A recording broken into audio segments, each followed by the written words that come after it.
right, welcome to part 2 of trigonometric ratios. So the ratio of the sides of the lengths of two sides of a right triangle is called a trigonomic ratio.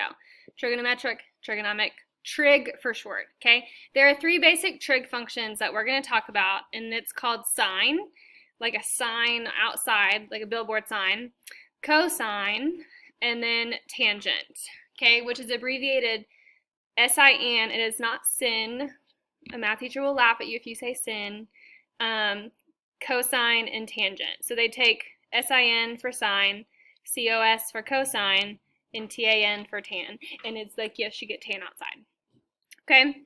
So we're going to use appropriate tools strategically. So the cool thing is our calculator does all the work for us. Okay? So we're going to use graphing calculator to evaluate each of the following to the nearest tenth, so 1 decimal place, and you have to make sure your calculator is in degree mode. So let's take a look at the picture to the right. With your calculator, go ahead and get it out if you don't have it out right now, whether it's on your computer or whether it's in hand. So you're going to click the mode button, which is to the right of the second button. When you click the mode button, the third one down, you'll see where it says radian and then it has degree. Your calculator is generically sent to radian. I don't know why, but you don't need it to be in radians. You need it to be in degree. So you'll hit the right arrow and then hit enter, and then if it's highlighted, you know your calculator is in degree. Okay, so that's the first thing you should check on every single thing you do from now on is your calculator in degree? Because you could do this entire quiz one way in radians and get the wrong answer. Okay, so always check to see if you're in degree. Okay, since I'm in degree, I'm going to quit out of this, so hit second mode to quit out of it, okay? All right, so now I'm going to type these in the calculator. So I'm going to press the sine button. Notice right here, you've got your trigonometric ratios. So you're going to press the sine, it'll open up a parenthesis for you. You type 53 in, and then you close it. And you hit enter. It does all the work for you, okay? So I'm going to round to the nearest tenth. So this is going to be 0.7, that'll round to 80, so 0.8. Nope, did that wrong. Undo. 0.80. That would be the nearest tenth. Okay, I'm going to do the same thing for cosine. So hit cosine, 53, close it, you get 0.60. So 0.60. Okay.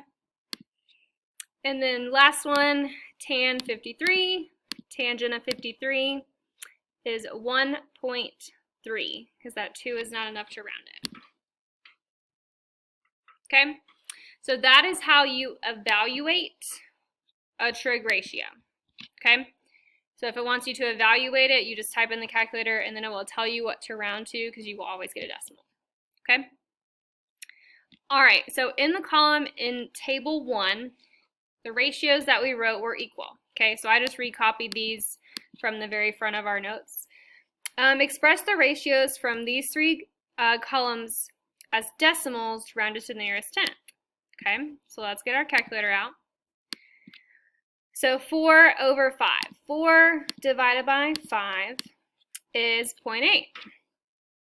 So 0.8, which, oh my gosh, it matches. Okay, let's type in 3/5. So 3 divided by 5 is 0.6, which, oh my gosh, it matches.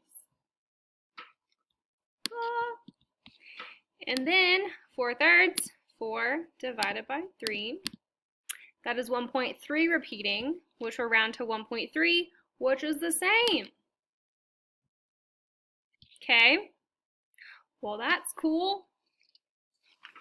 Okay, so basically, sine of an angle was equal to the same number that we got for the ratio of the sides. Okay, so that kind of further proves that trig ratios are the relation of the sides, and the calculator does all the work for you.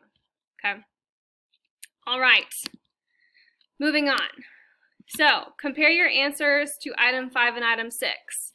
Well, we just did. We saw they were the exact same. So then describe each of the ratios in terms of sine, cosine, and tangent. Assume that the ratio represents the sides of a right triangle in relation to an acute angle x. Okay? So the length of the opposite over the length of the hypotenuse. So I'm going to kind of abbreviate this. That's the opposite side over the hypotenuse side. That is going to equal the ratio of sine of an angle. In this case, we're calling it x. Okay? So sine stands for opposite over the hypotenuse leg. Okay? Moving on, adjacent and hypotenuse. So I'm going to abbreviate that as A over H. That is going to be cosine of our x, of some angle x. Okay? So again, cosine stands for your adjacent side over your hypotenuse side. And then lastly, opposite over adjacent. That is going to be tangent, so tan of some angle x. Okay? Now, a mnemonic device we used to remember. It's called SOHCAHTOA. So, this is the most important thing ever, Toa. Okay? So, the story is if Miss Callahan was dancing on TikTok and she stubbed her toe, she has to soak her toa in some water because it hurts. Very lame, right? Okay? So this mnemonic device is going to help you remember these ratios. So sine stands for opposite over hypotenuse. Sine stands for opposite over hypotenuse. Cosine, the C, deals with adjacent over hypotenuse. And the last one, T, tangent, deals with your opposite over your adjacent. Okay? So SOHCAHTOA is going to help you remember your fractions. Okay? All right. So let's take a look at some examples. So for triangle ABC, I have a right triangle. I want to find the ratios in simplest form. Okay? So I'm doing sine, cosine, and tangent, and I'm going to start off at angle A. Okay? So what I'm going to do right now is I'm going to mark angle A. If you're writing in pen, I would probably write in pencil for this because we're going to erase some things. Okay? So the easiest side to find in a right triangle is the hypotenuse because it's the largest side. Also, it's opposite the 90. So 17 is your hypotenuse. It's opposite the 90. Okay? The next easiest one I think to find is the opposite. So if I drew this angle mark at A, the 15 touches it and the 17 touches it, but the only side not touching it is the 8. And so that is opposite of angle A. Meaning that 15 is left over, so it's your adjacent, and we know adjacent means touching, and so notice 15 is touching angle A. The hypotenuse is also touching it, but it has a more important name of hypotenuse. Okay? All right, so once you have your triangle labeled based off your angle, then you can write the ratio. So sine, so stands for opposite over hypotenuse. So my opposite of A is 8. My hypotenuse is 17. So the ratio is 8 over 17. Okay? Now I'm also at angle A still, so I'm going to work my way down.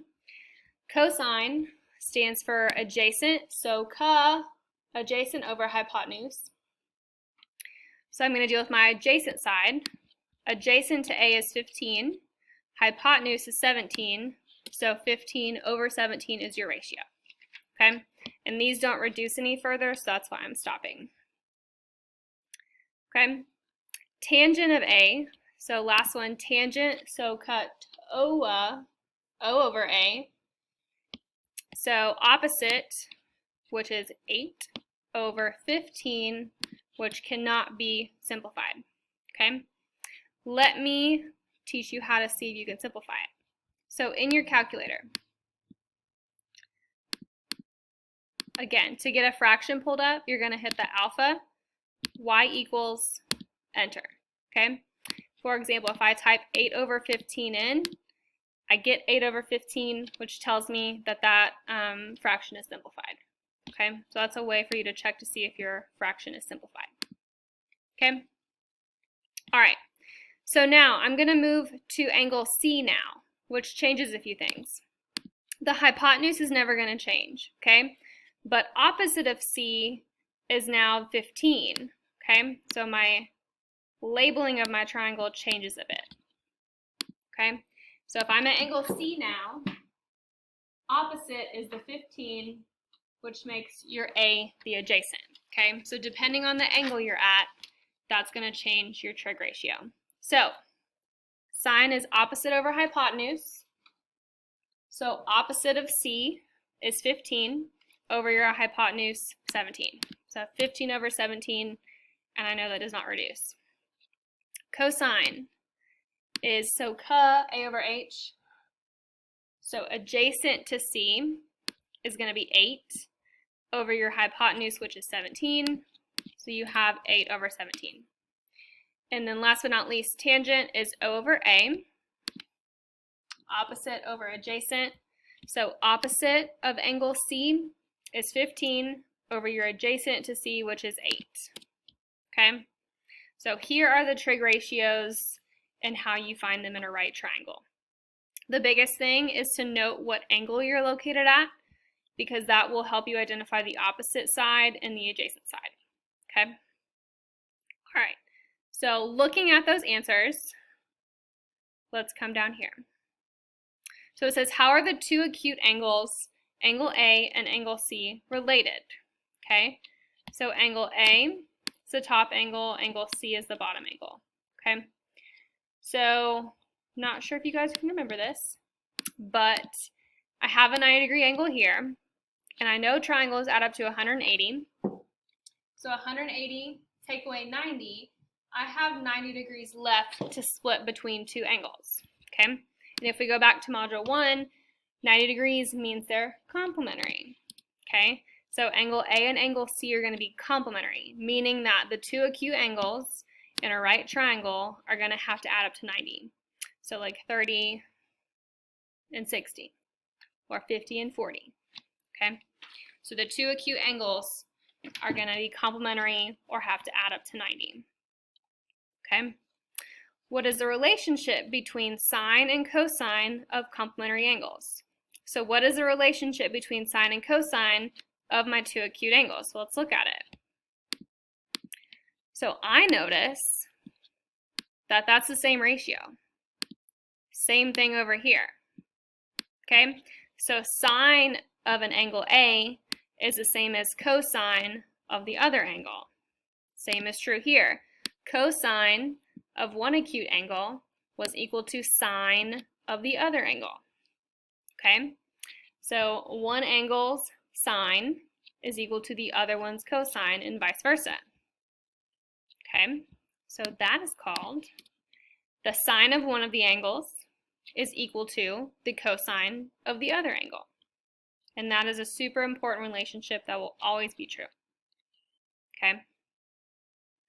So if I know that sine of one angle is equal to the cosine of the other, I can figure out question D. So it says, if I know sine of 68 is approximately 0.93, what other trig ratio do I know? Okay, well, if sine, I need to use the opposite one, which is cosine. Now I'm not going to keep 68 because I have to find the complementary of 68. So to do that, you would say 90 take away 68, and that'll give you your missing angle. And so that is why cosine of 22 is also equal to approximately 0.93. So sine of one angle and cosine of its complementary angle are going to be the exact same. Okay? Let me know if you have any questions on that, but that is an important concept, that sine of one angle is equal to the cosine of the other angle. Okay? Oh, this is a cool thing. Connection to AP. Trigonometric ratios are used to define functions that model periodic phenomena like the hours of the day, the tides, etc. So trig functions, you'll learn more about them in your next math classes, but they're used to demonstrate the tides, the sun. Very cool. All right. Now, I want you to try this check your understanding. So I want you to try 9, 10, 11, 12, and 13, okay? Do as much as you can. Maybe you can only do a few of them. Maybe you can do all of them. You can for sure do number 11. Y'all can do number 11. You can for sure do number 12. But the rest of them might be a little confusing. But try your best, and then I will go over the answers. So press pause and try all of these on your own. We'll be done. Press pause. All right, so let's go over some answers. So on number 9, the answer was if I know cosine of s, you're going to know sine of the other angle. And so to find the letter, suppose you have a right triangle. So maybe you drew a right triangle, and it says your right angle is at R. Okay, so then S and T, it really doesn't matter where they go, but these are the ones that have a specific relationship because S and T are complementary. So if you know cosine of S, then you do sine of T, so opposites are going to be equal. Okay. On number 10, you had the Pythagorean theorem comes back. Okay, that thing's never going away. So given sine of B is 5 over 13, draw a right triangle ABC with right angle C. So once you draw a triangle, C is your 90. Doesn't matter where you put A or B. Okay, but it does tell you sine of B is 5 over 13. So opposite over adjacent is what sine stands for. So opposite of B, you should have written 5, and then your hypotenuse was 13. Okay? If you have two sides of a right triangle and you need to find the third, you have to use the Pythagorean theorem. Okay? So that's where we got 12. Now, since I know all three sides, I can do my trig ratio. Cosine stands for A over H, and so that is why it is 12 over 13. Tangent is opposite over adjacent, so that's why it's 5 over 12, because this is opposite. Okay, so that one might have been a little bit tricky, so don't forget about the Pythagorean theorem. On number 11, you just type these in the calculator. You just make sure your calculator is in degree mode, and then it said round to the nearest hundredth, so 2 decimal places. Okay, on number 12, you had to make sure to reduce your fractions, but you should get 4/5, 3/5, 3/5, 4/5, 4/3, and 3/4.